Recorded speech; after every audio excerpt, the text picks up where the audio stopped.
Hi, Cal. First of all, I would like to say that I love all your books, the New Yorker articles, and the podcasts. Your ideas changed my life. Thank you. I'm Fabiana. I'm a teacher and a consultant. I've already written articles for Portuguese newspapers, but left it for lack of time. I would like to know what your process is for writing articles for the New Yorker. Do you follow the format for writing essays that you present in your book, How to Become a Straight A Student? Do you have days to research, others to write? What times do you schedule for this job?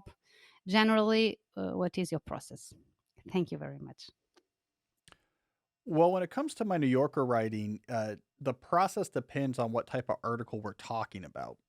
So there's two categories here. There's the twice a month column I've been writing this fall, and then there is the less regular, longer form pieces that I would write before this and would return to at some point in the future. So I'll focus in on what I'm doing now, which is the twice a month column, and I'll tell you what the ideal process is, what I aim for, and then I'll talk briefly about how I sometimes fall off of it. But the the ideal process I have for one of these columns is first of all, the research is typically, I have to pull from things I already know. There's not enough time for me to do a ton of original research. The primary research that happens for these columns will be if I need an interview. So a lot of them are interview based. Those will get scheduled ahead of time.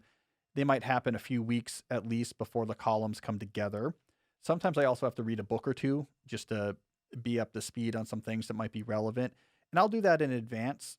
And that's fine because we have these mapped out pretty far in advance because the art department needs to know farther in advance what the article topics are going to be. So that kind of happens just in advance. I schedule interviews, etc. When it comes to the writing process, I alternate between 1 week writing, 1 week production, 1 week writing, 1 week production. That's usually how it works. So, an article that, let's say, appears on Monday would be something I would file the previous Tuesday.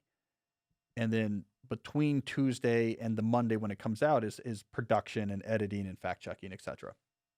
So when I'm in a writing week that's leading up to let's say a Tuesday filing, the ideal thing I'll do is I'll first step one outline the article, and I'll figure that out on foot. So it doesn't have a, if you'll excuse the double use of the word here, big footprint on my schedule. Typically, walking back from dropping my two older boys off at the bus stop, I'll just work it through. All right, I know the topic. Maybe I've already done the interview. Let me work through the structure. And this is just practice. You write enough of these, you get a sense of the options. And I'll write down that outline. I'll jot down in Scrivener the outline.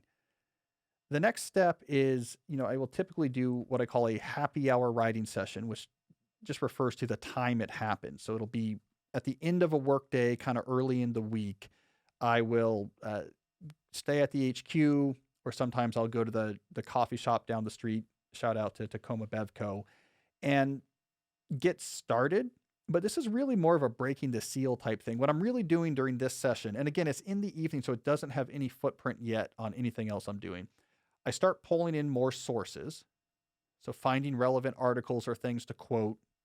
And I will put those all into Scrivener in the research folder. So I have everything there in the Scrivener project file for the article. And in a perfect world, I write the first paragraph.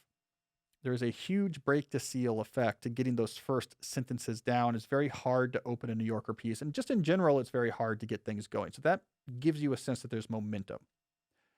My ideal schedule, I then do a morning writing session later in the week, so Thursday or Friday morning, where I try to get maybe half the article done.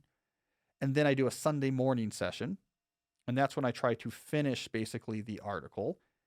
And then there would be a polishing session on the following Monday or Tuesday morning to go through and polish it and get it ready to file. So there's not a lot of time here, and I haven't 7 or 8 other jobs, so I can't spend too much time on this. You got to get in it and get it done. Nail the structure, write well, polish that up hard, get it out quick. That's the ideal structure. And then I'm filing on a Tuesday, and then there's stuff that happens. Copy edits come back and fact checking, and that just gets worked into the schedule. But otherwise, that's a breather until the writing starts again the next week. So that's the ideal schedule. I often fall off of that. Falling off of that means that I have to add 1 or 2 extra writing sessions. So I don't make the progress I think, or my time is more limited than I think. I will use right now as an example.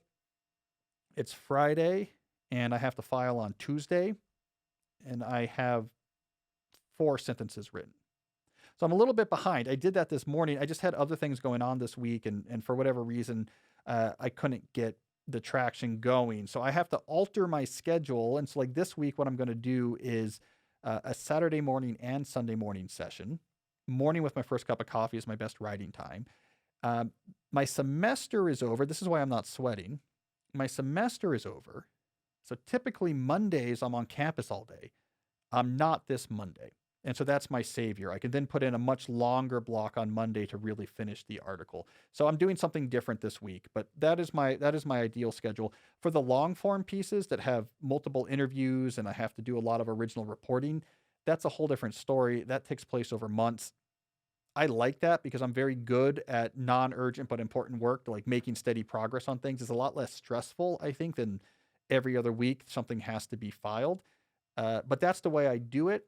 And I will just say, because you said you ran out of time to write, this whole process was designed to have a minimal footprint on my schedule as a professor who works on other things.